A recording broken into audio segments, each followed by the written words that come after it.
L'actualité, c'est pas la mienne, c'est celle de la famille humaine qui a rendez-vous cette année avec elle-même. Elle n'a peut-être pas bien pris conscience encore, mais ça n'est pas un rendez-vous comme un autre.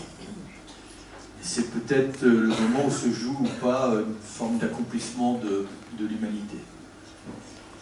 Ça n'est pas tant de technologie, de sciences supplémentaires dont nous avons besoin, de nous doter, on en aura besoin certes, mais c'est un moment de remettre au niveau justement cette profusion de sciences, un niveau de conscience qui nous a un peu échappé, qui était à la traîne depuis quelques décennies.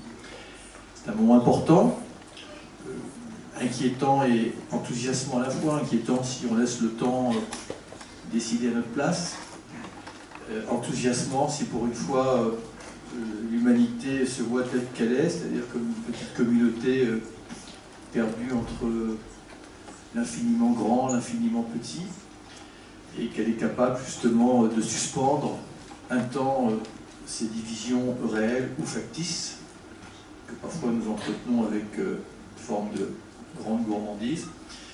Et donc ça peut être effectivement un moment enthousiasmant parce que c'est, je pense, une contrainte qui nous oblige, alors que nous ne l'aurions peut-être pas fait si rapidement, à redéfinir un certain nombre de fins et d'y associer après les moyens, et donc de partager une vision. Et ce qui est en cause à Paris et qui est la clé d'un succès, serons-nous capables de le faire? C'est évidemment d'agréger des intelligences pour les transformer en intelligence et en vision collective. C'est ça qui se joue à Paris. Et c'est pour ça que c'est un moment évidemment très important. Mais pour que les chefs d'État se sentent des ailes, de l'audace, du courage, et écrivent l'histoire, et sortent un tout petit peu des bons sentiments, qui au moment où ils sont prononcés peuvent être empreints de sincérité, mais sont souvent démentis par la réalité. Il faut absolument que les citoyens se manifestent, au-delà justement de leurs préoccupations quotidiennes, de leurs souffrances, de leur désarroi, ou éventuellement de leur bien-être. Il faut aussi, je l'ai dit aux jeunes, déranger un peu le plan des parvenus. Et il faut que chacun d'entre nous, d'une manière très libre, se manifeste. Pour dire aux hommes politiques, écrivez l'histoire, cessez de parler, agissez, puisqu'on sait ce qu'il faut faire, très sincèrement.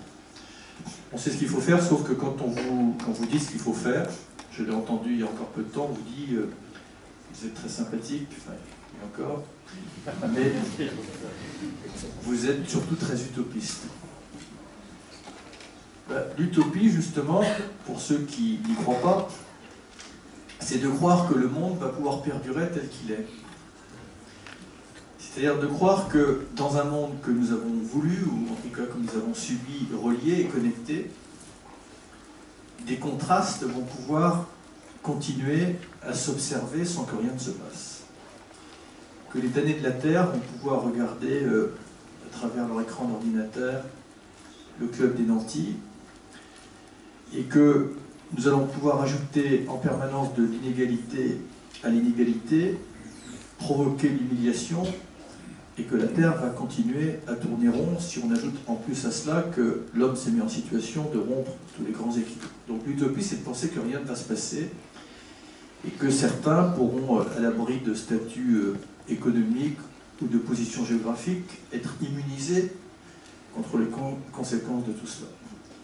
Le monde s'est rétréci parce qu'on est dans ce paradoxe où jamais il a été autant relié et jamais il a été aussi fractionné et fragmenté. Alors qu'il va bien falloir que nous nous retrouvions, et j'espère que c'est cette éventualité-là qui va se passer, et qu'on va être capable justement de faire de nos différences et de nos diversités un atout, et de mutualiser nos savoirs, nos intelligences, de redéfinir ensemble le projet humain, ou grande ambition, mais je ne suis pas persuadé que ce projet humain, justement, en ait une claire conscience. Et que devant, comme le disait Einstein, la profusion des moyens et la fameuse confusion des intentions, nous ayons l'occasion justement de préciser ces intentions. Et donc dans l'appel que j'ai lancé, osons, d'abord c'est osons croire en l'humain, osons croire en l'utopie, parce que l'utopie, comme disait, je crois Théodore Monod, c'est pas ce qui est irréalisable, c'est ce qui est irréalisé. Osons penser en grand. C'est Mandela, je l'ai mis en exergue du petit ouvrage, qui disait « Nous rétrécir ne rend pas service au monde ». Et c'est vraiment le moment justement de penser, de voir en grand. Et puis c'est le moment aussi de prendre conscience que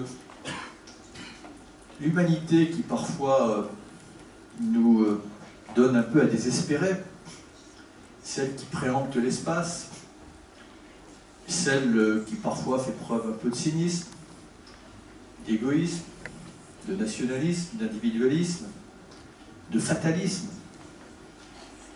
Eh bien, ce que j'ai appris, moi, dans mon engagement, c'est que, contrairement à ce qu'on pourrait penser, elle n'est pas représentative de l'humanité. Elle en est un peu la partie visible, parce que, comme elle est souvent sans scrupule, elle se met au devant de la scène, mais du coup, elle dissimule et elle masque une humanité silencieuse, invisible, mais active, citoyenne, civique, solidaire. Et ce qui se joue justement aussi à Paris, c'est qu'il va falloir libérer de l'espace à cette humanité-là. Parce que c'est pour cette humanité-là que nous nous battons. Et donc voilà, c'est justement que l'humanité aux deux sens du terme, c'est-à-dire communauté humaine et sentiments majeurs, puisse enfin s'exprimer. Voilà. Donc c'est vraiment un moment important. Alors peut-être qu'il n'est pas abordé comme ça, il est abordé comme un rendez-vous diplomatique, comme un rendez-vous politique, comme une crise environnementale. Mais c'est beaucoup plus profond que ça. Je m'évertue avec plus ou moins de bonheur et de succès, et parfois quelques railleries, à faire en sorte que cette dimension que vous portez ici, la dimension éthique ou spirituelle, peu importe comment on l'appelle, ne soit pas ignorée. Parce que si on se contente simplement d'agréger des outils, de faire confiance à la technologie, qui sera importante mais qui toute seule ne nous sortira pas de ce mauvais pas, nous oublierons l'essentiel. Cette définition des fins, je lisais une expression du pape qui disait, qui s'étonnait, un peu comme Einstein, de la profusion des moyens, mais tout cela a des fins si rachitiques, disait-il. Donc ce qui prouve qu'il y a quelque chose qui ne va pas, parce que jamais nous n'avons produit autant de richesses, jamais la technologie n'a été aussi prolixe, et pourtant jamais il y a eu autant d'inégalités, et puis jamais nous avons mis la planète dans un tel état, puisque très sincèrement il n'y a pas besoin d'être prix Nobel pour voir qu'on est au bord d'un point de rupture physique et psychique. Donc il y a aussi une dimension culturelle. Et si nous esquivons cette dimension culturelle, au prétexte que nous sommes dans une société matérialiste et qu'il faut être très concret, je pense que nous commettrons une erreur. C'est pour ça que dans ma mission, entre autres, évidemment, j'ai essayé de mobiliser, de convaincre, d'abord là on n'était pas convaincus sur la réalité de ce sujet, que les gens comprennent que ce n'est pas juste un petit crise parmi d'autres, que c'est un enjeu, l'enjeu climatique qui conditionne tous les enjeux de solidarité auxquels nous sommes attachés.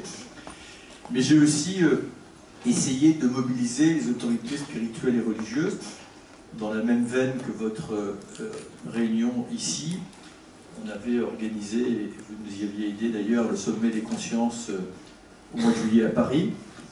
J'ai été rencontrer des représentants spirituels et religieux dans le monde entier, parce que cette dimension-là est encore une fois importante et qu'il faut placer cet enjeu à sa juste dimension, et que nous associons justement à des choses très concrètes et très pratiques cette dimension, ne serait-ce que pour que... Vous savez, c'est René Char qui disait, enfin qui s'étonnait déjà de voir combien l'essentiel était toujours menacé par l'insignifiant. Voilà. Et donc là, il faut définir justement ce qui est essentiel. Définir ce qui appartient au progrès, qui est devenu souvent un immense malentendu, puisque nous avons dévoyé cette notion-là. Eh bien, il faut la redéfinir parce qu'il y a une profusion de moyens, mais nous sommes dispersés sur tous les fronts. Et il ne faut pas plus d'argent, il ne faut pas plus de technologie, peut-être qu'il en faudra plus un peu, mais on en a déjà suffisamment. Il faut simplement définir ensemble qu'est-ce qui est prioritaire ou pas, qu'est-ce qui est utile et qu'est-ce qui est futile. Voilà.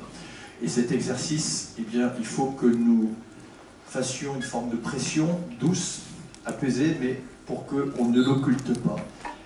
Voilà donc, c'est pas mon actualité, c'est notre actualité. Au passage, nous avons lancé cet appel, nous ne sommes pas les seuls, pas les premiers, pas les derniers.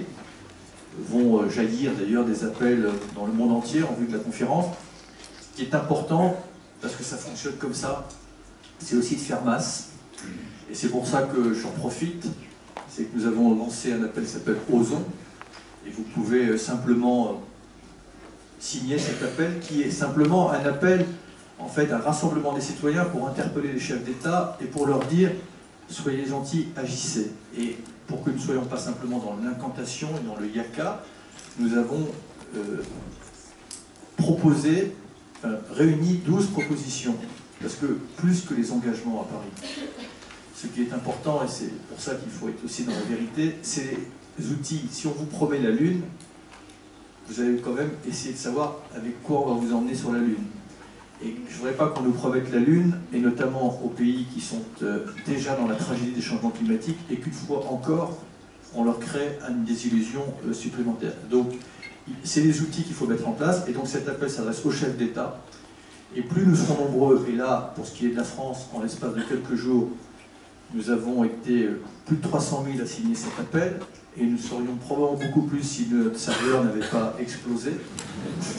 Puisque dans le même temps, pour accompagner cet appel, on a fait, il faut parfois avoir l'humilité de reconnaître qu'il y a un monde parallèle, peut-être pas au vôtre, mais en tout cas au mien, qui est la communauté du web, dans lequel les jeunes sont très familiers, et comme cet appel est aussi à destination des jeunes, parce que quelque part ils seront, je l'espère, les bénéficiaires d'une ambition à Paris, ou au contraire les victimes, et nous avons fait un petit, je me suis plié une petite clip vidéo, je vous conseille vraiment, qui est vraiment très drôle et profond.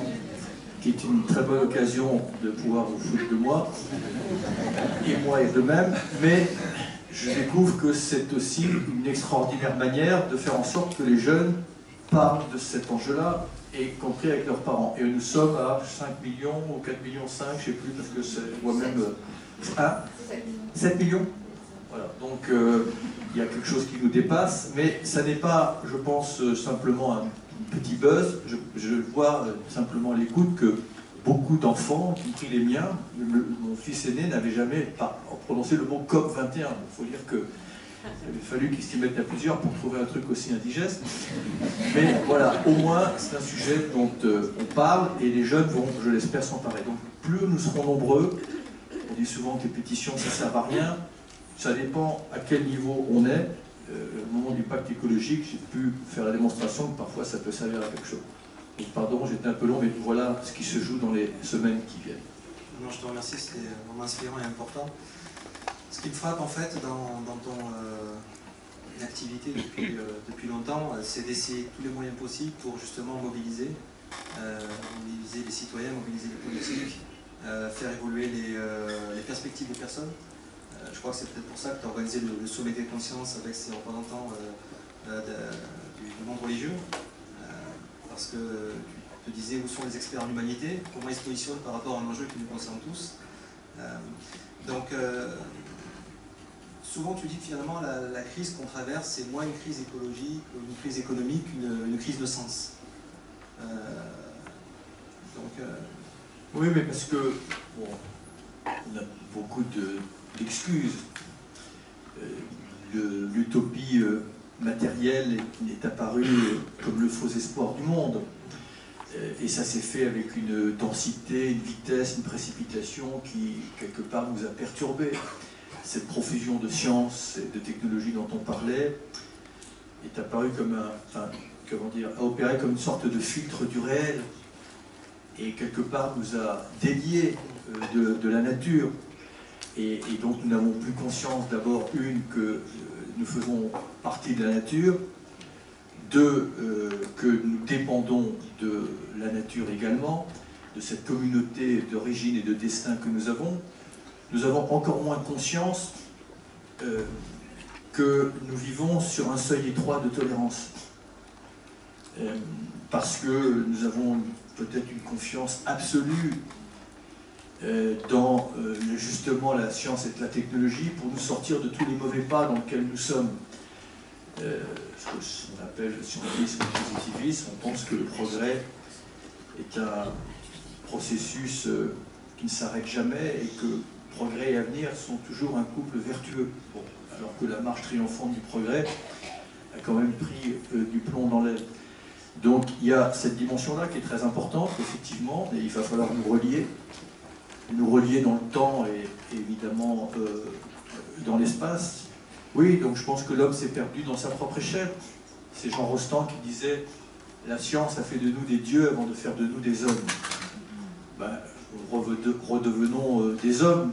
Qui est-ce qui disait que pour nous grandir, il faut redescendre sur soi-même? Je crois que c'est Voltaire ou quelque chose comme ça.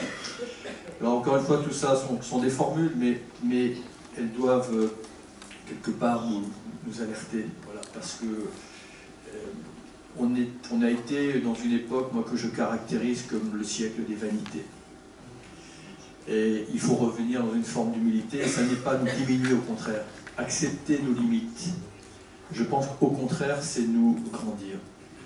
En fait, c'est un double appel que tu fais d'un certain point de vue. Un appel extérieur vers les politiques, ceux qui nous représentent, qu'on a élus, etc. Mais également un appel en fait, à une prise de conscience individuelle et collective. C'est un mouvement assez collectif et culturel qui est complémentaire en fait, de son expression sous forme par exemple de cette pétition, cet appel en fait, auprès de nos représentants. Les enjeux sont tellement importants. La complexité est tellement là, l'inertie, les résistances. On ne peut pas sous-traiter ces sujets-là à une catégorie des citoyens, de la population, des acteurs politiques ou des acteurs économiques. Pourquoi est-ce que c'est complexe? D'abord c'est complexe parce que ça remet en cause un modèle économique qui a été dominant. C'est complexe parce que c'est un enjeu universel et par définition, si c'est un enjeu universel, ça met en cause 196 États. Donc si un jour vous avez déjà assisté à une réunion de copropriété à 4, ça se termine rarement au bistrot du coin. Donc à 196, on demande à chacun de remettre à plat ses perspectives, surtout quand vous y ajoutez une notion des Nations Unies qui est la responsabilité commune mais différenciée. Alors commune, tout le monde est d'accord, différenciée, chacun apprécie la différenciation évidemment à l'aune de ses propres intérêts, pour mieux s'exonérer de sa responsabilité. Donc c'est compliqué, et puis nous sommes pour la première fois dans l'histoire de la communauté internationale obligés de combiner 3 échelles de temps.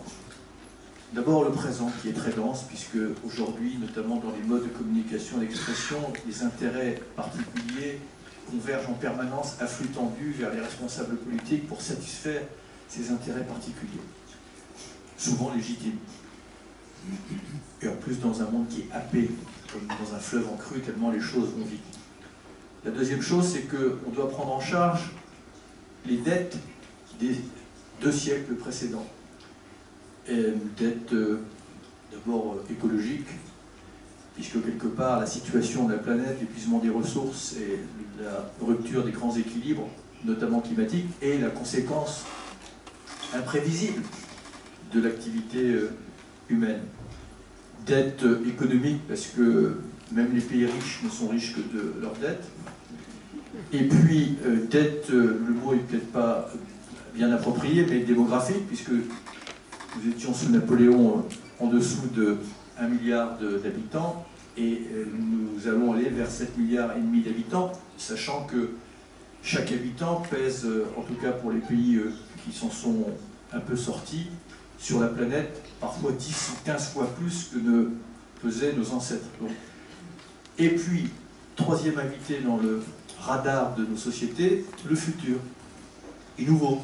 C'est-à-dire que c'est la première fois où ce que nous décidons peut compromettre, dans un sens ou dans un autre, l'avenir des générations futures, sachant que le futur c'est quand même sacrément rapproché, parce que pour moi, autrefois le futur c'était même les siècles là c'est déjà les enfants qui sont déjà dans les cours d'école. Donc tout ça pour répondre, c'est que si chacun, là où il est, unique, et donc indispensable et irremplaçable, sous une forme ou sous une autre, ne se réveille pas, ne s'éveille pas, et ne se manifeste pas, on n'y arrivera pas. Voilà. Mais à l'inverse, si on le fait, il va y avoir un souffle puissant et franchement, nous pourrons tous faire un saut qualitatif. Merci.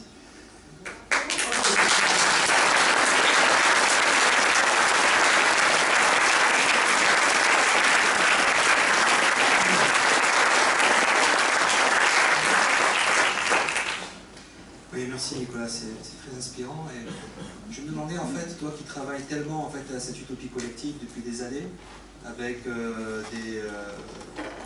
parfois des déceptions, parfois des grands succès. Donc c'est les hauts et les bas de la vie en fait, mais sans jamais se décourager, en essayant d'un côté, en essayant de l'autre. Puisque le thème c'est vivre son utopie, quelle est ton utopie à toi? Est-ce que c'est nous aider à vivre notre utopie, ou c'est en complément de ça en fait quelque chose qui est encore plus fort ou plus personnel? Comme tout le monde, la vie est faite de haut et bas. Tout le monde me dit est-ce que vous êtes heureux? Je dis entre les gouttes.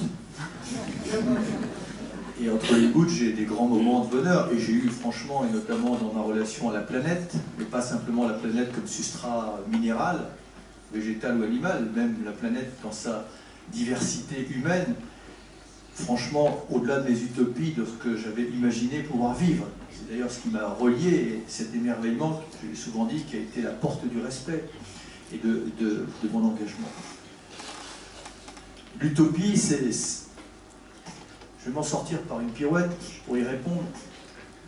Camus disait « Celui qui désespère des événements est un lâche. Celui qui a foi en la condition humaine est un fou. » L'utopie, c'est de... L'utopie, c'est de croire en l'humain. Et vous parliez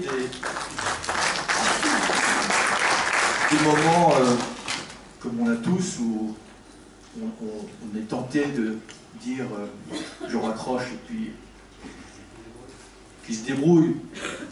J'ai un de mes bons copains qui un jour, dans un moment dépressif, a fait un bouquin qui s'était intitulé « L'humanité disparaîtra bon débarras ». Bon, j'aurais pu un jour de colère le co-signer, mais c'est une mauvaise lecture, parce que, comme je vous l'ai dit, il y a une humanité absolument merveilleuse. Et moi, ce qui me remet debout dans les moments où j'ai envie de m'éloigner, c'est que croise justement sur le chemin des engagements, et c'est tout l'intérêt de l'engagement, des hommes et des femmes exceptionnels. Parfois connus, comme, je sais pas, Théodore Monod ou Pierre Rabhi ou que sais-je encore, mais aussi des tas d'anonymes qui sont dans l'ombre et qui, voilà, qui vous disent que l'humain a sa place, voilà, et que ça existe aussi. Donc cette foi-là, il ne faut jamais la perdre. Bon, et puis l'utopie, justement, c'est de croire que ce siècle va être un siècle de solidarité. Parce que de toute façon, nous n'avons pas le choix. On sait, la technologie nous a connectés avec ce monde, reliés avec ce monde. Ben, il ne va pas falloir imaginer, parce que ça serait utopique, qu'on va se relier simplement pour s'observer à distance. Non. Cette connexion a rapproché les États, les peuples. On voit bien d'ailleurs l'Afrique, que l'on pensait un continent très très loin, juste à côté maintenant. Donc l'utopie, c'est de savoir que le succès de l'Afrique, c'est le succès de l'Europe, le succès de l'Europe, c'est le succès de l'Afrique, et que l'un ne va pas sans l'autre. Merci.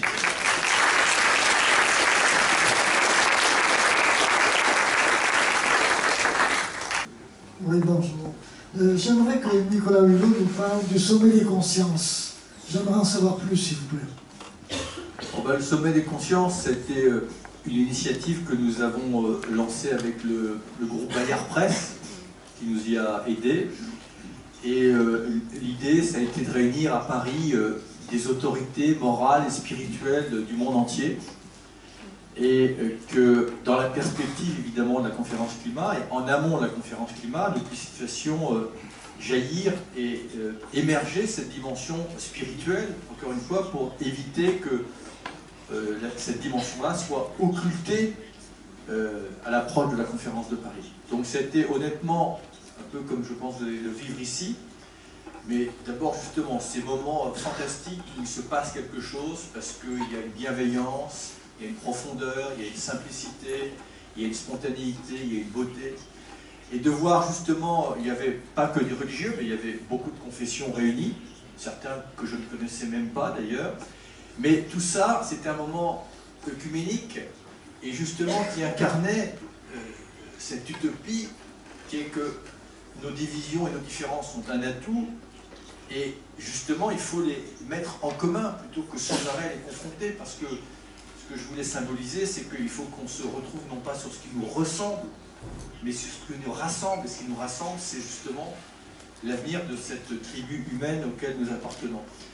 Et il y a eu un moment, voilà, c'était d'ailleurs très étonnant, parce que tout ça se passait dans un palais de la République, enfin, le Conseil économique, social et environnemental.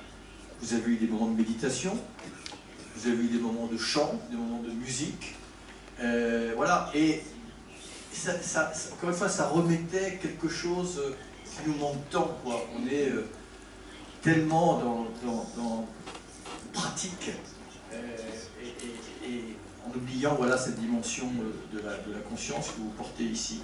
Alors, de vous dire que ça a révolutionné les esprits de nos dirigeants, certes non, mais tout ça fait partie, encore une fois, des petites impulsions que nous donnons, mine de rien. À cette réunion, j'avais associé quelques grands du monde, dont Kofi Annan, par exemple, qui est venu. J'ai moi-même été félicité par le secrétaire général des Nations Unies, M. Ban Ki-moon, qui nous avait envoyé un message et un représentant. Bon, voilà, c'est notre manière à nous de ne pas, comment dire, se résigner à ce que cet aspect-là ne transpire pas, voilà, et de faire en sorte que cette conscience, vous l'avez évoqué, on ne va pas s'en priver de la phrase de Rabelais, science sans conscience n'est que ruine de l'homme, mais moi je la paraphrase en disant science sans conscience sera la ruine de l'homme. Voilà. Et là on a une profusion de science avec un déficit de conscience. Il y a un déficit de conscience, non pas qu'il y ait une pénurie de conscience, que je me suis souvent posé d'ailleurs la question. Est-ce que pour finir dans cette époque matérialiste, individualiste, urbaine, la conscience fait défaut? Non, en fait c'est simplement son accès, parce que cette conscience est couverte par le bruit de fond de notre société. Mais elle est là, ça c'est la bonne nouvelle. Voilà, elle est là, mais justement il faut lui donner de l'audience, il faut lui donner de la visibilité ou de la visibilité. Et puis il faut l'incarner. Ce qui m'avait frappé en fait lors de cette journée, c'est que des hommes et femmes politiques, à cause du contexte que tu avais créé, à cause de la nature de la conférence, parlaient de manière complètement différente, pour une fois. Ils sortaient un petit peu des sentiers battus, du discours préécrit. Parce que ça les oblige, pardon je t'ai interrompu, mais moi l'utopie aussi c'est de se dire que derrière le plus pourri, je ne voulais pas parler des gens qui étaient là, mais à un moment ou à un autre on peut trouver l'humain. Voilà, mais il faut trouver la clé, voilà. Et quand l'humain est là, on n'est plus dans la représentation, on n'est plus dans la comédie, on n'est plus dans, je veux dire, l'esprit de clan, on n'est plus dans l'esprit partisan. Tout d'un coup, on redevient ce qu'on est, un père de famille, voilà. Et quand on arrive à toucher l'humain, et là, pendant cette journée-là, je pense qu'effectivement, ils ont été totalement perturbés par l'ambiance, l'atmosphère, qui les a déshabillés, voilà. Et tout d'un coup, ils se sont retrouvés tels qu'ils sont. Et c'est ça qu'il faut qu'on arrive à faire émerger. Si on arrivait... avant la conférence de Paris, et notamment le premier jour où on va réunir la majorité des chefs d'État du monde, justement, si on pouvait les mettre à l'écart un petit temps, avec quelques chants, avec, je sais pas, enfin, faire tomber le masque. Mais je suis certain qu'on réussirait, alors que là, ils vont dans des jeux de rôle, voilà, et qui vont déambuler dans les bulles de leurs propres intérêts, voilà.